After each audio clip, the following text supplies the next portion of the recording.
दोस्तों, कंपाउंडिंग एक ऐसा शब्द है जिसे हम सभी स्कूल टाइम से ही सुनते आ रहे हैं और आज के समय में तो इंटरनेट पर हर दूसरा आर्टिकल और वीडियो कंपाउंडिंग के बारे में ही बात करते हुए दिखाई देता है। लेकिन इसके बावजूद भी अधिकतर लोगों को इसका सही इस्तेमाल कैसे करें, इस बारे में कुछ पता नहीं होता है।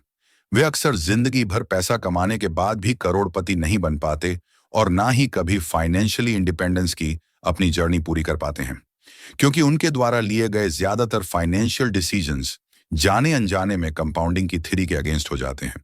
तो आज के इस वीडियो में हम इसी प्रॉब्लम को दूर करने के लिए कंपाउंडिंग के एक ऐसे फार्मूले के बारे में बताने वाले हैं जो आपको जल्द से जल्द करोड़पति बनाने में मददगार साबित होगा। यह एक ऐसा फार्मूला है जिसके लिए आपको बस 8 साल काम करना होगा और उसके बाद जिंदगी भर आराम ही आराम। कंपाउंडिंग के इस फॉर्मूले को बेहतर तरीके से समझने के लिए हम एक स्टोरी का सहारा लेंगे। तो चलिए शुरू करते हैं। यह कहानी है 3 दोस्तों की, अर्शब, शरद और कार्तिक की। तीनों दोस्त एक ही कॉलेज में एक ही क्लास में साथ साथ पढ़ते हैं।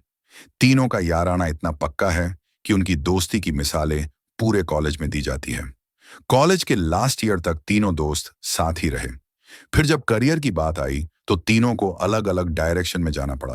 अर्शब ने अपनी फ्रीडम को प्रायोरिटी देते हुए फ्रीलांसिंग करना चुना।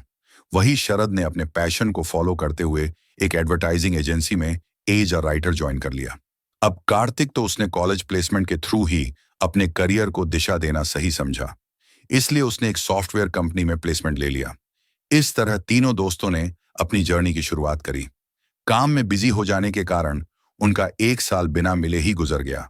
इस 1 साल में अर्शब और शरद फाइनेंस के गणित को समझने की कोशिश कर चुके थे और उन्होंने यह जान लिया था कि केवल मंथली सैलरी से काम नहीं चलने वाला। इसलिए उन्होंने अपनी मंथली सैलरी से कुछ कुछ सेविंग्स करना शुरू कर दी और उन्हें किसी अच्छी अच्छी जगह इन्वेस्ट करना भी स्टार्ट कर दिया। वहीं दूसरी ओर कार्तिक एक बहुत ही हम्बल बैकग्राउंड से बिलोंग करता था और अभी तक उसका माइंडसेट भी वही टिपिकल मिडिल क्लास वाला बना हुआ था। इसी वजह से उसे लगता था कि इन्वेस्टमेंट वगैरह सब फालतू की चीजें हैं, खाओ पियो मौज करो और यही जीवन है, बाकी सब तो मोहमाया है। अपनी इसी फिलॉसफी को फॉलो करते हुए कार्तिक ने एक महंगे से पॉश इलाके में अपने लिए एक फ्लैट रेंट पर ले लिया और फिर वहां से ऑफिस तक जाने के लिए एक चमचमाती ब्रांडेड कार ईएमआई पर खरीद ली। हर महीने उसके पास 1 लाख रुपये सैलरी के आते थे, जिन्हें वह पार्टी करने में, नए नए एक्सपेंसिव मटेरियल खरीदने में यूं ही उड़ा देता था। इसके अलावा मंथ के एंड में जब उसका बैंक अकाउंट पूरी तरह खाली हो जाता था तो वह खर्चों को पूरे करने के लिए क्रेडिट कार्ड का इस्तेमाल भी बिना कुछ सोचे समझे करता था।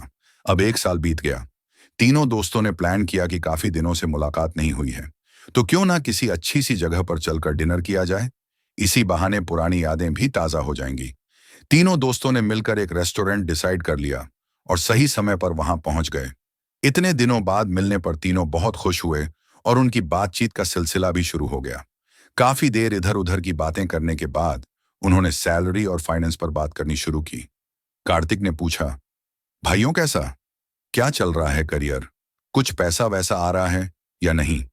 इस पर अर्शब और शरद ने जवाब देते हुए कहा, हाँ भाई, आ जाता है। महीने का 70 से 75 हजार और उसमें से कुछ परसेंट सेव करना और इन्वेस्ट करना भी शुरू कर दिया है। यह सुनकर कार्तिक को हंसी आ गई और कहा, 70 हजार में से भी सेविंग्स, यहां मैं 1 लाख रुपए महीने का कमाता हूं और फिर भी मेरे पास कुछ नहीं बचता और तुम दोनों 7 लाख में से भी बचा रहे हो। कमाल है यार मेरे हिसाब से। तो तभी इतने कम पैसों में सेविंग्स और इन्वेस्टिंग पॉसिबल है जब सारे जरूरी खर्चे रोक दिए जाए। इस पर अर्शब कहता है, नहीं भाई, ऐसा नहीं है। मैं अपने पैसे और लाइफ को मैनेज करने के लिए 8वीं 10वीं रूल को फॉलो करता हूँ।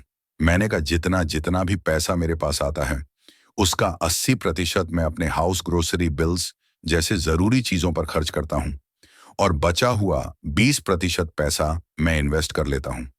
जैसे हर महीने फ्रीलांसिंग से मैं लगभग 70 हजार कमा लेता हूं, तो उनमें से 80% यानी कि 5 लाख 6 हजार रोजमर्रा की चीजों पर खर्च